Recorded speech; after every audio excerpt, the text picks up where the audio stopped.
அம்பாளின் க்ஷீரம் எனப்படும் பாலின் மகிமை.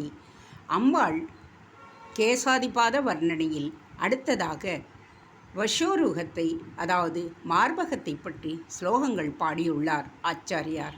அதில் ஒன்றில் அம்பாளுடைய க்ஷீரம் அமிர்தம், இல்லை அமிர்தத்துக்கும் மேலே என்கின்றார்.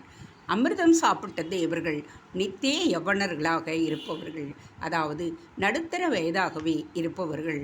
அம்பாளுடைய க்ஷீரத்தை பானம் செய்யும் கணபதியும் சுப்பிரமணியருமோ நடுத்தர வயசுக்கு கூட போகாமல் நித்திய பாலகர்களாகவே என்றும் இளமையாய் என்னும்படியாக இருக்கின்றார்கள் என்கின்றார் ஆச்சாரியார்.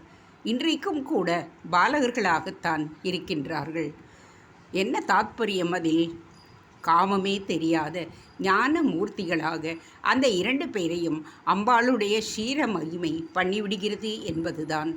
ஸ்ரீபோகம் இன்னதென்றே தெரியாத குழந்தைகள் என்று தாமும் அப்படியே இருக்க பகவத் பாதாள் வேண்டுகின்றார். கௌமாரம் என்ற குழந்தை பருவத்திலிருந்து நடு வயதான யவ்வனத்திற்கு போன தேவர்கள் அப்புறம் கிழத்தன்மை வராத அமிர்த பானக்காரர்களாக ஆகிவிடுகின்றனர். நித்திய யுவர்கள் என்பதால் அவர்களுக்கு சிற்றின்பம்தான் ஒரே நாட்டம்.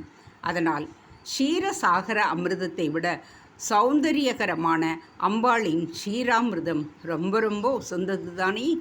தக்ஷிணத்தில் கணபதி பிரம்மச்சாரி சுப்பிரமணியர் வள்ளி தேவாசேனா சமேதர். வடக்கே சுப்பிரமணியர்தான் பிரம்மச்சாரி, கணேசர் சித்தி புத்தி அல்லது வல்லபா சமேதர்.